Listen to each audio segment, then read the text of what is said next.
রাধে রাধে সকলকে, আশা করছি তোমরা প্রত্যেকে ভালো আছো। দেখো তো, চোখের নিমেষেই নতুন বছরে কিন্তু আমরা পা দিয়ে দিলাম, তাই না? তোমাদের প্রত্যেককে জানাই নতুন বছরের অনেক অনেক শুভেচ্ছা। তোমাদের প্রত্যেকের নতুন বছর খুব ভালো কাটুক। পুরনো সব কিছু ঝড় ঝাপটা সব কিছু মিটিয়ে নিয়ে তোমরা কিন্তু নতুন বছরটা নতুনভাবে শুরু করো।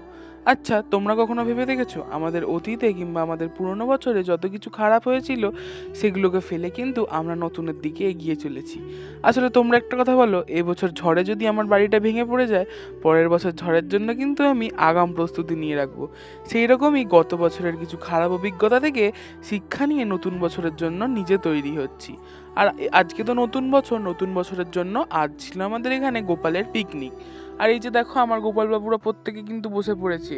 আর নতুন বছরের সকালটা শুরু করলাম কিন্তু মায়ের দর্শন দিয়ে, আর কিন্তু আমাদের মাহেশের রাজাবাবু জগন্নাথ প্রভুর দর্শন দিয়ে।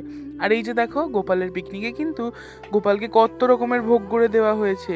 তোমরা কারা কারা গোপালের পিকনিক করছো অবশ্যই কিন্তু জানিও। একটা সময় আমরা কিন্তু প্রত্যেকেই এই পৃথিবী ছেড়ে চলে যাব, তবে রয়ে যাবে আমাদের ব্যবহার এবং আমাদের করা কর্মের ফল। এই সকলকে ভালোবাসতে শেখো, ভালোবাসা দিয়ে ভরিয়ে দাও। আসলে তুমি যদি কাউকে 5 গুণ ভালোবাসা দাও, তার দ্বিগুণ ভালোবাসা কিন্তু এই পৃথিবী তোমায় ফিরিয়ে দেবে। রাধে রাধে, নতুন বছর সকলের ভালো কাটুক। দেখা হবে পরের ভিডিওতে।